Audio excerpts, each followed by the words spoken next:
Hello नमस्कार, मैं हूं आपके साथ अलीशा हैदर नकवी और आप देख रहे हैं डीएनपी इंडिया।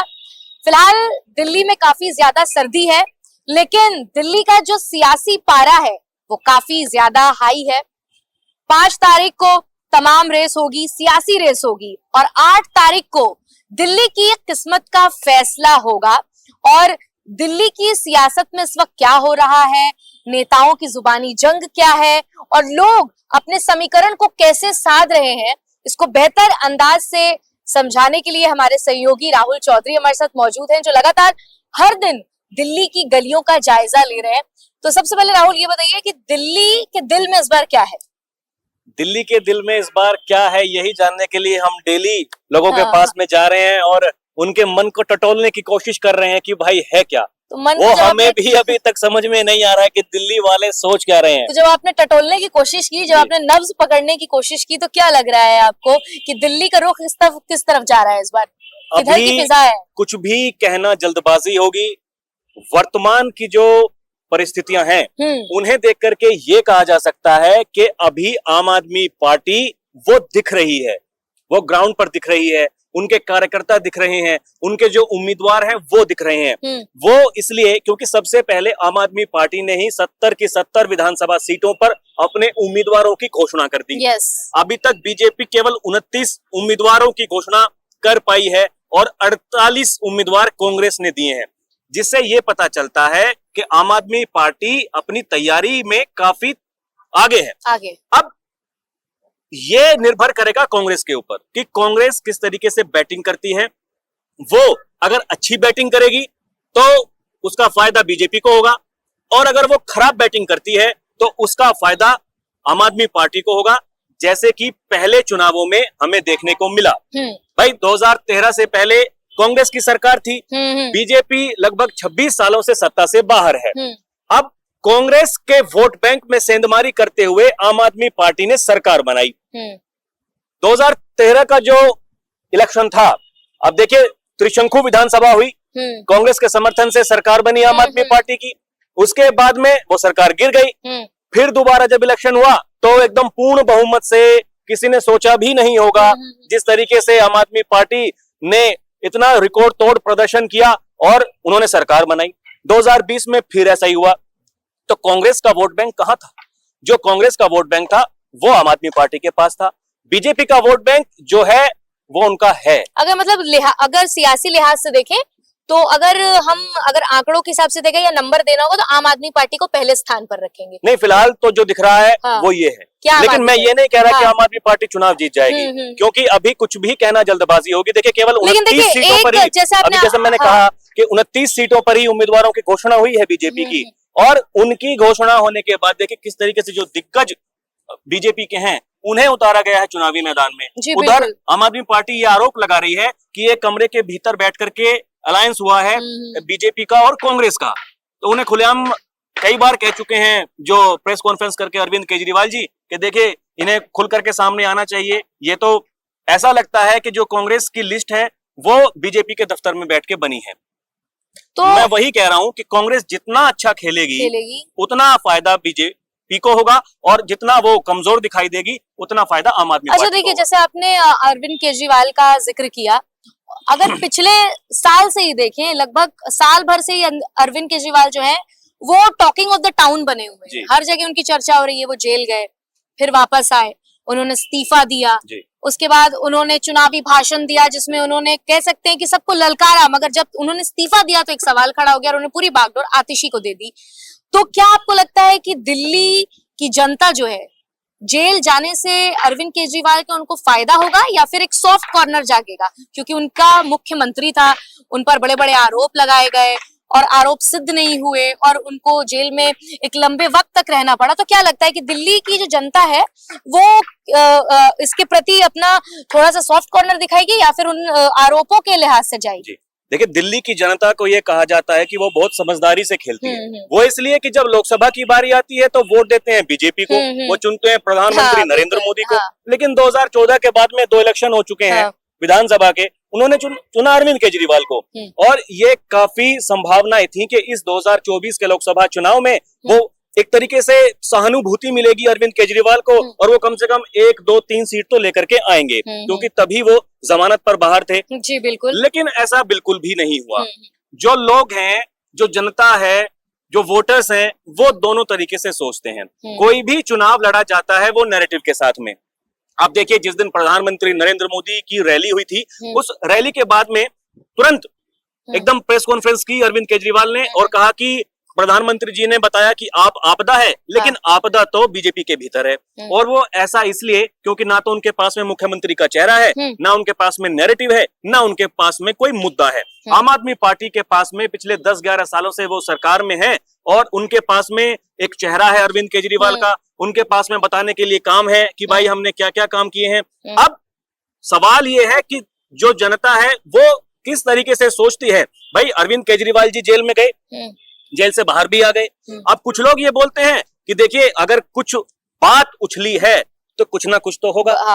लेकिन कुछ लोग ऐसे बोलने वाले हैं कि जबरदस्ती फंसाया जा रहा है और बीजेपी आम आदमी पार्टी को काम नहीं करने क्योंकि देखिए, इसका हालिया उदाहरण आपने देखा होगा कि जब अभी लोकसभा के चुनाव हुए थे, हेमंत सोरेन एक हालिया उदाहरण है कि उन पर तमाम आरोप लगे, वो भी जेल से आए, दोनों की पत्नियां भी आपस में मिली। आपने देखा लोकसभा चुनाव में खूब सिंपैथी बटोरने की कोशिश करी, और आखिरकार एक सिनेरियो बन रहा था कि हेमंत सोरेन को शायद इसका फायदा नहीं होगा, लेकिन सॉफ्ट कॉर्नर लोगों का, झारखंड के लोगों का जागा। तो क्या लगता है कि वही तस्वीर दिल्ली में विधानसभा के दौरान आपको रिपीट होती हुई नजर आ रही है? आपके अंदर मतलब जर्नलिस्टिक एटीट्यूड क्या, अप्रोच क्या बता रहा है? देखिए, मेरा मानना ये है कि ऐसा जरूरी नहीं है कि जो झारखंड में हुआ वो दिल्ली में हो जाएगा। दो बातें हैं जी। देखिए, जब हेमंत सोरेन जेल में गए तो वो इस्तीफा देने के बाद में वो तब जेल गए, लेकिन अरविंद केजरीवाल डटे रहे, सरकार चलाते रहे, भाई कुछ भी हो जाए लेकिन इस्तीफा नहीं देंगे, हम सरकार चलाएंगे जेल से। जी बिल्कुल। अब लोग, वही मैं कह रहा हूं कि दो नजरिया है लोगों का। एक का मानना यह है कि भाई अगर आपको इस्तीफा देना था आप पहले देते। भाई जो काम जनता के लिए होने चाहिए थे वो नहीं हुए जिस दौरान आप जेल में थे। आप खुद उस बात को कहते हैं कि बीजेपी के नेताओं ने हमें हमारी पूरी पार्टी के बड़े बड़े नेताओं को जेल में डाल दिया ताकि दिल्ली का काम ना हो जी। तो लोग ये भी कहते हैं कि भाई अगर आपको इतनी चिंता थी तो आप इस्तीफा देने के बाद में जेल चले जाते, बात की बात में देखी जाती। आपने जेल से आने के बाद में इस्तीफा दिया तो वो लोग वहां भी सवालों में, कटघरे में सवालों के खड़े करते हैं अरविंद केजरीवाल और आम आदमी पार्टी को। लेकिन कुछ लोगों का ऐसा मानना है कि बीजेपी जबरदस्ती उन्हें फंसाने की कोशिश कर रही है। अब देखिए, वही मैं जो कहा, हर चुनाव एक नैरेटिव के साथ में लड़ा जाता है, पूरी की पूरी लड़ाई नैरेटिव की है। अब बीजेपी शीश महल का मुद्दा उठा रही है, अब आम आदमी पार्टी अपना बचाव कर रही है। वो कह रही है कि ठीक है भाई, दरवाजे खोलिए और दिखाइए कहाँ है स्विमिंग पूल, कहाँ है बार। उन्हें अंदर नहीं जाने दिया गया कि ठीक है भाई, प्रधानमंत्री जी घर में चलिए, वहां दिखाइए क्या क्या लगा हुआ है। तो नैरेटिव ये पूरा का पूरा जो चुनाव है वो यहीं पर निर्भर करेगा कि कौन सी पार्टी कितना तगड़ा नैरेटिव बना पाती है। क्योंकि कोई भी चुनाव देखिए, वो जैसे कि मैंने कहा कि वो नैरेटिव के साथ ही लड़ा जाता है। लोकसभा में देखिए आप क्या हुआ, लोकसभा में संविधान चला, आरक्षण चला, ठीक। उसके बाद के विधानसभा चुनाव हुए, वहां पर नहीं चला। झारखंड में भी चुनाव हुए, वहां पर सहानुभूति मिली हेमंत सोरेन को, वहां पर वो चला। तो चलेगा क्या? यही बड़ी बात। लेकिन जिस तरीके से आम आदमी पार्टी ने महिलाओं के हित में जो काम किए हैं, उनसे जब मैं भी ग्राउंड पे जाती थी तो महिलाएं बड़ा खुश नजर आती थी अरविंद केजरीवाल से। और अरविंद केजरीवाल हर मंच से ये दावा भी करते हैं कि वो दिल्ली के बेटा है, वो भारत के बेटा हैं। वो अपनी माओं से गुजारिश करते हैं, अपनी बहनों से गुजारिश करते हैं कि हमने आपको फ्री में यात्रा करवा दी, फ्री में बस सर्विस दिलवा दी, महिलाओं के लिए पढ़ाई लिखाई के लिए हमने बेहतर काम किया। तो कहीं ना कहीं, लेकिन महिलाओं का, जितना मैंने महसूस किया कि कहीं ना कहीं महिलाओं का तो एक सॉफ्ट कॉर्नर, एक उनके प्रति मोहब्बत, एक प्रेम है अरविंद केजरीवाल के लिए। वो अभी भी है, अभी भी है। हाँ। वो ऐसा, क्योंकि देखिए अब ये एक तरीके से एक मजबूरी बन गई है किसी भी पार्टी की जी। बिना महिलाओं को साथ देते हुए, हाँ। जब तक आप उन्हें नहीं साधेंगे, जब तक आप उनकी मदद नहीं करेंगे, चाहे वो किसी भी रूप में हो। अब देखिए, अरविंद केजरीवाल जी ने योजना वो लेकर के आए, हाँ। महिला सम्मान योजना, 2100 रुपए देंगे, हाँ। कि भाई 1000 से शुरुआत होगी, चुनाव जीतते हैं तो 2100 कंट्रोवर्सी हो रही है जी। उधर जो बीजेपी के नई दिल्ली से प्रत्याशी हैं प्रवेश वर्मा, हाँ। वो खुलेआम पैसे बांट रहे हैं 1100 रुपए। वो कह रहे हैं कि भाई ठीक है, मेरा तो मन है कि मैं आपकी मदद करूं। तो उन्होंने वादा किया कि भाई, हाँ। चुनाव अगर जीतते हैं तो हम तब देंगे, हाँ। उन्होंने पहले शुरू कर दिया। हाँ। अब सवाल उसके ऊपर उठ रहे हैं कि भाई आप कैसे शुरुआत कर सकते हैं। बिल्कुल ईडी चले गए संजय सिंह उसको लेकर के, उन्होंने कहा कि भाई मेरी तो पिताजी के समय से एक एनजीओ चलता आ रहा है, वो वहीं से ये पैसा आ रहा है और ये एनजीओ का पैसा है, मैं लोगों की मदद करता हूँ और खुलेआम पैसे बांट रहे हैं, वहीं पर पुलिस भी रहती है लेकिन कुछ भी नहीं हो रहा है। तो यही बात है कि लोग, अब देखिए जो नई दिल्ली तो आपको विधानसभा लगता नहीं क्षेत्र कि है, अगर ये जो चीजें आप जिस चीज का जिक्र कर रहे हैं प्रवेश वर्मा का, तो ये बीजेपी की हित में जो है उनके लिए फायर बैक साबित हो सकती है। वही मैं कह रहा हूँ कि देखिए फायदा भी हो सकता है, नुकसान भी हो सकता है। अब नई दिल्ली की ही एक झुग्गी बस्ती में हम गए, वहां हमने लोगों से बात की, कुछ महिलाएं हमें मिली, उन्होंने कहा कि हम 1100 रुपए लेकर भी आए हैं, और मैंने उनसे पूछा कि आपने ये 2100 वाला पंजीकरण करा लिया? कि हमने वो भी करा लिया। तो मैंने कहा कि भाई 1100 पे भरोसा है कि 2100 पे भरोसा है? तो क्या उन्होंने कहा दोनों पे भरोसा है। तो वो तो सही कहा। अभी देखिए कांग्रेस ने ये एक और वो महिलाओं के लिए योजना लेकर के आए हैं, उन्होंने 2500 रुपए देने की घोषणा की है। तो अगर जनता के हित में देखेंगे तो वो सही कह रहे हैं कि हमें तो दोनों चाहिए, दोनों चाहिए, जो मिल रहा है हाथ में पहले तो वो लेंगे। बहुत सारी जो लेडीज हैं वो ये कहती हैं कि भाई 1100 तो हमें मिल रहे हैं, 2100 का क्या भरोसा, वो चुनाव जीतेंगे तो मिलेंगे, अभी नहीं मिल रहे हैं तो फिर क्या हुआ, हम तो जो 1100 मिल रहे हैं हम उसमें खुश हैं। तो वही है कि कौन ज्यादा दिमाग लगा करके वो नैरेटिव सेट करेगा जनता के दिमाग में। पूर्व सांसद प्रवेश वर्मा और अगर उनको पूर्व मुख्यमंत्री दिल्ली की शीला दीक्षित के बेटे संदीप दीक्षित, वो भी बड़े मुखर होकर बोल रहे हैं, सोशल मीडिया पे बिल्कुल छाए हुए हैं, अपने तमाम समीकरण को साध रहे हैं, एक एक पॉइंट पर बात कर रहे हैं। तो क्या लग रहा है आपको कि एक कनेक्शन पहले से दिल्ली वालों का जो है शीला दीक्षित के साथ था, तो क्या कहीं ना कहीं संदीप दीक्षित की अगर बात करें तो उनको प्लस पॉइंट मिल रहे हैं? नई दिल्ली जो विधानसभा सीट है सबसे हॉट सीट है। हाँ। भाई पूर्व मुख्यमंत्री अरविंद केजरीवाल जी चुनावी मैदान में हैं। संदीप दीक्षित पूर्व मुख्यमंत्री शीला दीक्षित के बेटे हैं। प्रवेश वर्मा पूर्व मुख्यमंत्री साहिब सिंह वर्मा के बेटे हैं। भाई एक पूर्व मुख्यमंत्री और दो पूर्व मुख्यमंत्री के बेटे चुनावी मैदान में हैं। अब जो फिलहाल जो लगता है वो ये लगता है कि उस सीट पर लड़ाई अरविंद केजरीवाल की और प्रवेश वर्मा की है। संदीप दीक्षित कितना अच्छा खेलते हैं वो निर्भर करेगा, और उनके जो बयानबाजी है उसे देख करके ऐसा लगता है फिलहाल कि कांग्रेस को ये डर है कि आम आदमी पार्टी फिर से ना सरकार में आ जाए दिल्ली में, क्योंकि उन्हीं की सरकार को वो हरा करके सत्ता में आए हैं, दिल्ली हो या कांग्रेस हो। अब पिछली बार कुछ लोग राजनीतिक जानकार ऐसा कहते हैं कि 2020 के चुनाव में कांग्रेस को जिस तरीके से चुनाव प्रचार करना चाहिए था उन्होंने नहीं किया, केवल 1 या 2 रैली और भाषण किए राहुल गांधी और प्रियंका गांधी ने, पूरा का पूरा चुनाव पूरी कैंपेनिंग ऐसे ही चली गई। जी बिल्कुल, लेकिन आप ये देखिए कि राजनीति भी कितनी अद्भुत चीज है कि जब लोकसभा के चुनाव थे तो ये सब एक स्टेज पे खड़े थे जी। इंडिया गठबंधन, इंडी गठबंधन जो दो नाम चल रहे थे, बीजेपी वाले तो इंडी गठबंधन कहते हैं और ये इंडिया गठबंधन कहते हैं, तब ये दोनों एक दूसरे के शान में कसीदे पढ़ रहे थे, हाथ से हाथ मिलाकर चल रहे थे। अभी वही राजधानी दिल्ली में ये आमने सामने खड़े हैं, तो जब ये सारी चीजें लोग नजदीक से देखते होंगे तो उनको कैसा लगता होगा कि मतलब आपस में क्या नेता क्या बात करते होंगे, क्योंकि अगर हम ऐसे नॉर्मल बातें करें जनता से साथ, तो ये सोचने वाली बात है। कुछ दिन पहले साथी हाथ मिलाना, साथी हाथ बढ़ाना, और अभी अलग अलग रास्ते। इसमें आम आदमी पार्टी और अरविंद केजरीवाल का ये पूरा का पूरा दिमाग है और पूरी की पूरी रणनीति उनकी है। रणनीति इसलिए है क्योंकि जब लोकसभा चुनाव में जो गठबंधन हुआ था, देखिए कांग्रेस का जो आलाकमान है वो तब भी चाहता था कि गठबंधन हो। हाँ जी बिल्कुल। उन्होंने हरियाणा के चुनाव में भी चाहा कि गठबंधन हो, लेकिन कांग्रेस जहां मजबूत होती है जिन राज्यों में, उनकी जो राज्य इकाई के नेता हैं वो नहीं चाहते कि गठबंधन हो जी। क्योंकि अब भाई जब वो चुनाव हरियाणा के चुनाव में कांग्रेस को पूरा एकदम ये लग रहा था कि हम सरकार में आ रहे हैं, वो इसलिए लड़ ही नहीं रहे थे कि हम सरकार बनानी है, वो इसलिए लड़ रहे थे कि हमारा मुख्यमंत्री जी बिल्कुल जी बिल्कुल ठीक। अब हो गया उसका बिल्कुल उलट। कुछ लोगों ने कहा कि आम आदमी पार्टी और कांग्रेस जो अलग अलग चुनाव लड़े, बहुत सारी सीटें ऐसी थी जहां हार जीत का जो अंतर था वो तय किया आम आदमी पार्टी के वोट बैंक ने। 2024 का जो लोकसभा चुनाव था तब पार्टी के आलाकमान ने चाहा कि गठबंधन हो, ठीक। अब उसमें क्योंकि बीजेपी के केंद्रित रहता है लोकसभा चुनाव, तो लोगों ने बढ़ चढ़ के वोट किया बीजेपी को। आम आदमी पार्टी का ये आरोप था कि जो वोट कांग्रेस के मिलने चाहिए थे आम आदमी पार्टी को वो नहीं मिले जी। यही डर इस विधानसभा चुनाव में भी उन्हें लगा। ये मेरा अनुभव कहता है कि आम आदमी पार्टी ने जानबूझकर, खासकर जो उनके संयोजक अरविंद केजरीवाल हैं, जो जमीनी फीडबैक जो उन्हें आई, उसके बाद उन्होंने ये तय किया, ये निश्चय किया कि हम गठबंधन नहीं करेंगे। अगर चुनाव 2013 की तरह चुनाव के नतीजे आए तो आम आदमी पार्टी और कांग्रेस मिलकर के सरकार बना लेंगे, ये तय। नहीं, ये इसीलिए तो मैंने आपसे ये सवाल किया था कि देखिए ना कि कितना कुछ है। कल तक तो जो अलग अलग रास्ते थे, मैं चाह रही थी कि आप ये बात मुझे बोले, हाँ। क्योंकि आप रग रग से वाकिफ हो रहे हैं, अभी आप गली गली घूम रहे हैं, नब्ज पकड़ रहे हैं, पोस्टर्स भी देख रहे होंगे अलग अलग लगे। कल तक इनके पोस्टर्स एक साथ लगे हुए थे बड़े बड़े पोस्टर्स कि हमें जो है बीजेपी को साइडलाइन करना है और हमें मिलकर लड़ना है। अब ये जो आपने बात कही है ना, ये सोशल मीडिया पे भी इसकी खूब चर्चा हो रही है, और ये आपने बिल्कुल सही कहा कि ये शायद हो सकता है। तो देखिए, तो कहने की बात है, लेकिन राजनीति में कुछ कहा भी नहीं जा सकता कि कब कौन पलट जाए ये। लेकिन अब मेरा जो सबसे बड़ा अहम सवाल है, जो सबसे ज्यादा सुर्खियों में रहता है चाहे वो कोई भी चुनाव हो, वो है सॉफ्ट हिंदुत्व।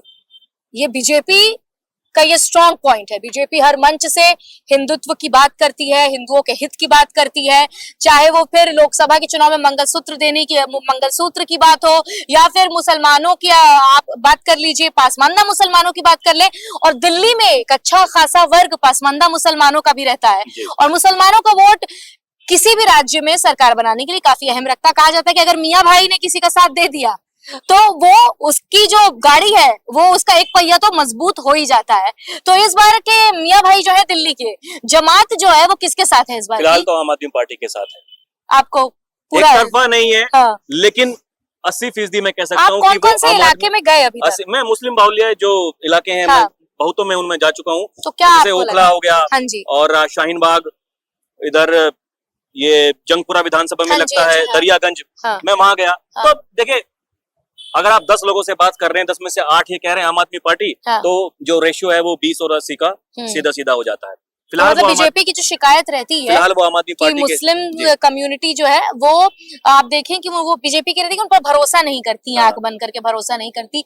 हालांकि कई बार अमित शाह ने भी मुसलमानों के हित में बात की है। अगर कुछ बयानों को नजरअंदाज कर दिया जाए तो मुसलमानों को एकजुट करने की बात की है। अभी देखिए, इस चुनाव से पहले आप बीजेपी की जो तैयारी है, मैं अगर उसके बारे में बात करूं तो कुछ लोग ये कह रहे हैं कि बीजेपी भीतर भीतर बहुत गहरी एक रणनीति बना रही है। हाँ जी। अब आप देखिए ना, चुनाव की घोषणा से ठीक पहले जो ये सिंगर है दिलजीत दोसांझ जी, हाँ, पीएम से मुलाकात करते हैं। हाँ, बिल्कुल, क्योंकि एक बहुत बड़ी आबादी सिखों की भी दिल्ली में रहती है, बिल्कुल भाई, उनको भी साधना है, बिल्कुल ठीक। उधर एक तरफ तो बात मंदिर और मस्जिदों की चल रही है, उधर पीएम दरगाह पे चढ़ाने के लिए चादर भेजते हैं। जी जी।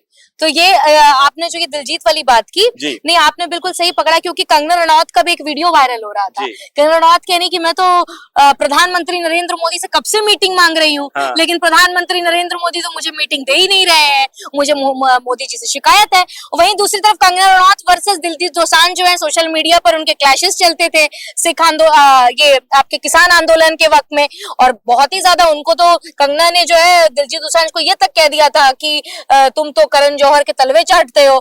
और कंगना खुद बीजेपी में है, लेकिन अब तक जो है उनकी मुलाकात नहीं हो पाई। लेकिन तो मैं यही कह रहा हूँ कि चुनाव से पहले हर पार्टी की अपनी तैयारी होती है, रणनीति है, और बीजेपी की तैयारी ये है कि आपको हर वर्ग को साधना पड़ेगा।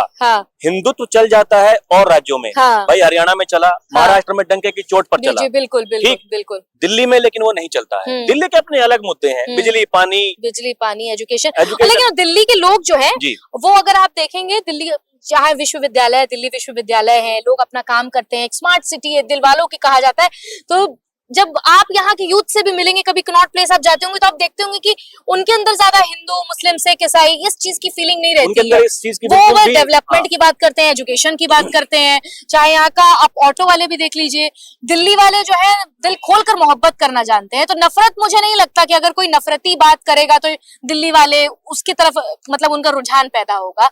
अगर देखा जाए दिल्ली के टेस्ट के और उनके मिजाज को परखा जाए, तो दिल्ली वाले जो है इन सब चीजों से थोड़ा परे रहते हैं। देखिए, सबसे बड़ी बात यह है कि बहुतायत में तो हिंदू जो वोट बैंक है, दिल्ली में वो रहता ही रहता है। हाँ। और अब चुनाव में ये है कि संघ वो बीजेपी के साथ मिलकर के बहुत दिनों से काम कर रहा है दिल्ली में। अब कितना भी आप इन चीजों को साइड में रखें, लेकिन कहीं ना कहीं वो सामने आ जाती है। अब ये कितना चलेगा, मुझे फिलहाल तो उम्मीद नहीं लगती कि ज्यादा चलेगा। संघ अगर बीजेपी का साथ दे रहा है तो वो इस चीज में साथ दे सकता है कि ज्यादातर जो बीजेपी का वोट बैंक है वो वोट डालने के लिए नहीं जाता है। नहीं देखिए, हाँ, अब संघ कितना उनको प्रेरित करता है कि भाई आप जाइए वोट डाल के आइए, क्योंकि ज्यादातर जो वोट बैंक जो दिल्ली में है वो गरीब तबके का, जो जरूरतमंद लोग हैं उनका है, वो वोट डालने के लिए जाते हैं और उन्हीं का पूरा खेल है। 1993 में जब बीजेपी की सरकार बनी थी तब जनता दल और जो वाम खेमा है उन्होंने बड़ी ही मजबूती से चुनाव लड़ा था। राजनीतिक जानकार ऐसा बताते हैं कि उस समय जो उन्होंने वोट काटी उसका फायदा हुआ था बीजेपी को और इसलिए उनकी सरकार बन गई थी। अब वही वोट बैंक जो है वो कांग्रेस जब मजबूत हो गई तो उनके साथ में चला गया। वही वोट बैंक 2013 के बाद में आम आदमी पार्टी की तरफ शिफ्ट होता चला गया।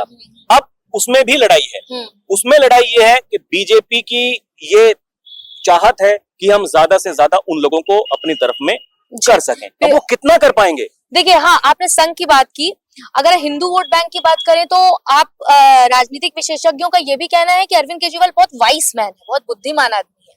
उनको पता है कि किस तरफ कौन सी चाल चलनी है। आपने देखा होगा कि जब भारतीय जनता पार्टी ने हिंदुत्व का नारे को तेज किया तो अरविंद केजरीवाल भी हिंदुत्व के बिल्कुल आए बाएं दिखने लगे। जो आए ना 18,000 रुपए वाली योजना, तो बिल्कुल ग्रंथियों के लिए। तो बिल्कुल आसपास आप देखिए कि पहले उन पर आरोप लगता था कि अरविंद केजरीवाल जो है मुसलमानों के हित में बात करते हैं, लेकिन जैसे ही उन्होंने देखा जेल से आते ही वो सबसे पहले हनुमान के दर्शन के लिए जाते हैं और उसके बाद बाकायदा सोशल मीडिया पर तस्वीरें आती हैं कि मतलब ये बताना कि मतलब जो उनके प्रति एक विचारधारा बनाई गई थी वो कहते हैं जहर जहर को काटता है, तो वो कहते हैं ना कि अपने प्रतिद्वंदी को वो देख रहे हैं कि कौन स्ट्रॉन्ग पॉइंट पर खेल रहा है। तो अरविंद केजरीवाल भी सही चोट करना जानते हैं, बिल्कुल कि वो बिल्कुल दिमाग से खेल रहे हैं। इसलिए देखिए हर तबके को वो साथ रहे हैं, चाहे कुछ भी आप देख के चलिए।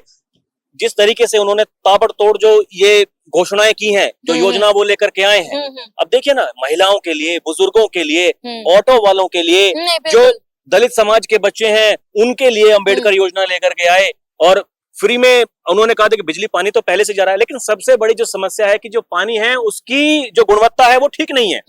ये बड़ी समस्या है। तो देखिए उन्होंने बाकायदा मीडिया को लेकर के जाकर और वहां पानी पी करके दिखाया घर में कि देखिए मीठा पानी आ रहा है और ये 24 घंटे अब आता रहेगा, हमने पूरी व्यवस्था कर ली है। तो इस समय जो एकदम दिमाग से बिल्कुल और जो खेलते हुए दिखाई दे रहे हैं वो अरविंद केजरीवाल दिखाई दे रहे हैं, आम आदमी पार्टी दिखाई दे रही है। चुनाव जीतेंगे या नहीं ये नहीं कहा जा सकता, क्योंकि बीजेपी की रणनीति भी बहुत बड़ी है। वो इसलिए मैं कह रहा हूं कि क्योंकि जब भी बीजेपी ने दिल्ली में ये करके देख लिया कि उन लोग ये भी कहते हैं कि आप ऐसा कोई चेहरा बना ही नहीं पाए, कोई किसी को नेता ही नहीं बना पाए दिल्ली में, इसलिए कि कोई मुख्यमंत्री का चेहरा आप उसे प्रोजेक्ट कर सकें। बिल्कुल। अब उधर से तो बिल्कुल साफ है कि अरविंद केजरीवाल मुख्यमंत्री बनेंगे।